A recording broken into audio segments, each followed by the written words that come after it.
کا کام تو کر، پر ایسا نہ کر کہ تو خود گھل گھل کے مر جائے، کڑ کڑ کے مر جائے، دکھ درد میں مر جائے۔ درمیانے درجے کی تبلیغ کر، درمیانے درجے کی نماز پڑھ۔ عبادات میں اللہ نے کہا اعتدال، اعتدال۔ اور جب میرے نبی نے اخلاق دکھائے، جب اخلاق میں زور دکھایا، جب اخلاق میں بلندیوں کو چھوا، تو اللہ تعالیٰ نے اعتدال کی بجائے اور آگے بڑھنے کا حکم دیا، شاباش بھی دی اور آگے مزید بڑھنے کا حکم بھی دیا، شاباش بھی دی۔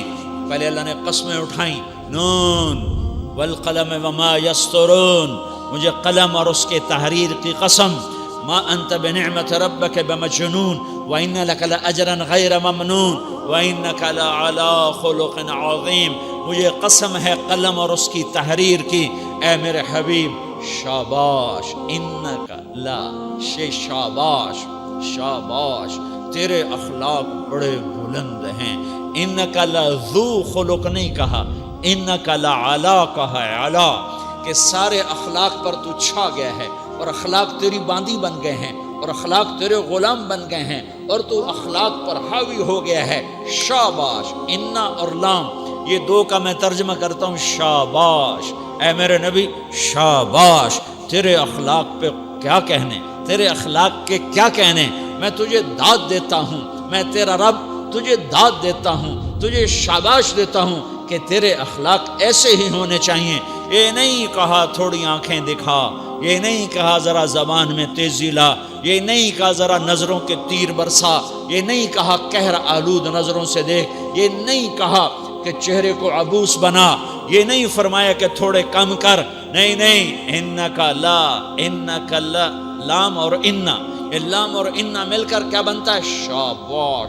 جیسے استاد شاگرد کے کندھے پر، کمر پر، پیٹھ پر ہاتھ مار کہتا ہے بیٹا شاباش، تو نے بڑے اچھا نمبر لیے، تو میرا اللہ کہتا ہے میرے محبوب شاباش۔ اپنے نبی کی کمر پہ اللہ ہاتھ مارتا ہے، کہتا میرے حبیب شاباش، تیرے اخلاق بڑے بلند ہیں۔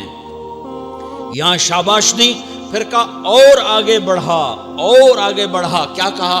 وَاخْفِضْ جَنَاحَكَ لِلْمُؤْمِنِينَ وَاخْفِضْ جَنَاحَكَ لِمَنِ اتَّبَعَكَ مِنَ الْمُؤْمِنِينَ، اے میرے محبوب ایمان والوں کے آگے بچھ جاؤ، ایمان والوں کے آگے بچھ جاؤ، اپنے پر پھیلا دے۔ آدمی کے پر تو نہیں ہوتے، بازو ہوتے ہیں۔ پرندہ پر کب پھیلاتا ہے؟ جب وہ زخمی ہو کے گرتا ہے اور اڑنے کی طاقت ختم ہو جاتی ہے تو اپنے پروں کو یوں پھیلا دیتا ہے اور پھر وہ ذبح ہونے کے لیے تیار ہوتا ہے۔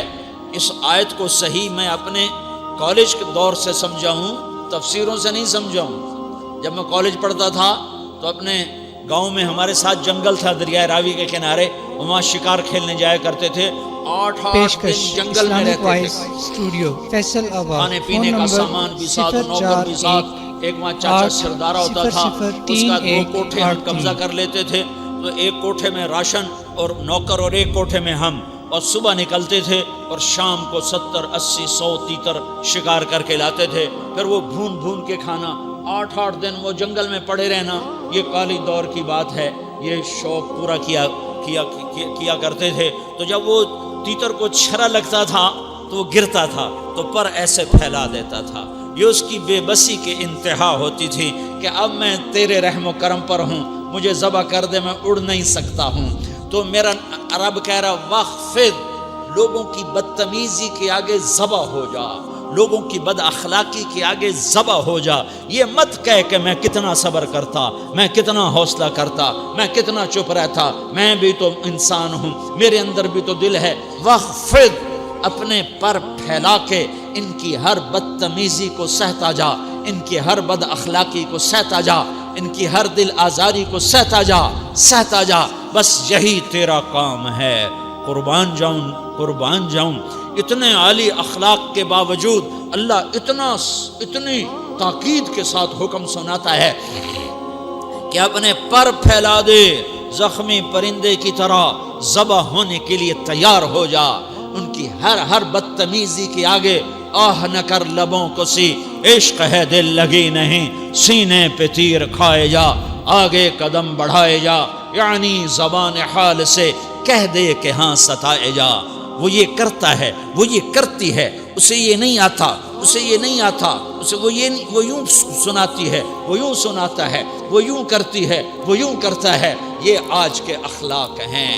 کوئی آنکھ ایسی نہیں ہے جو خوبیاں ڈھونڈے، جس آنکھ کو دیکھو اس میں دوربینیں فٹ ہیں عیب پکڑنے کے لیے۔